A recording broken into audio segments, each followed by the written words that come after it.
Hello friend, আসসালামু আলাইকুম। তা আজ ছাদ বাগানের পেঁয়াজ পাতা দিয়ে মৌরলা মাছ রান্না করব, সুন্দর করে চচ্চড়ি করব। তো দেখতে পাচ্ছেন আমি পাতলা করে আলু কেটে নিয়েছি, সাথে পেঁয়াজ আর পেঁয়াজের পাতা, রসুন, কাঁচামরিচ দিয়ে দিচ্ছি, সামান্য পরিমাণে আদা বাটা, রসুন বাটা, লবণ,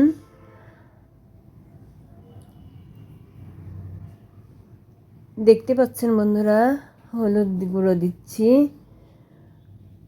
আর দিয়ে দিব আমি এখানে 1 চা চামচ শুকনো মরিচের গুঁড়া। কাঁচামরিচ দিয়েছি, দিয়ে দিচ্ছি জিরা ভাজা। আমি এখন সুন্দর করে চটকিয়ে ভালো করে মেখে সব কিছু একদম মাখো মাখো করে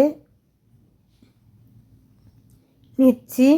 আর হাত ধোয়া পানি এখানে শুধুমাত্র হাতটা কোনো রকম ধুয়ে পানি দিচ্ছি, বেশি পানি দিব না, কারণ নতুন আলু, তার সাথে পেঁয়াজ পাতা আর মনের মতো করে কাঁচামরিচ, রসুন কুচি আমি দিয়ে দিয়েছি।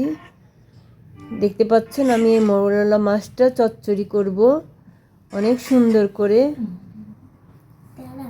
সুন্দর করে দেখতে পাচ্ছেন কালারটা কত সুন্দর হয়েছে। আর আমি এভাবে কেটে সুন্দর করে ধুয়ে নিয়েছি। এখন আমি এই মাছটাতে পরিমাণ মতো সয়াবিন তেল দিয়ে দিচ্ছি, দেখতে পাচ্ছেন, কারণ আমি তেলটা হাতে মেখে যাবে বিধায় আমি আগেই দিই নাই তেলটা। তারপরে আমি যখন বলকুটি আসছি একটু, তখন আমি দিয়ে দিচ্ছি টমেটো কুচি আর ছাদ বাগানে ধনিয়া পাতা। তো কে কে পছন্দ করেন, কার কার পছন্দ এই মাছ চচ্চড়িটা খেতে? আমার তো খুব দারুণ লাগে, আর আমি খুব পছন্দ করি, প্রায় আমি কিনে থাকি।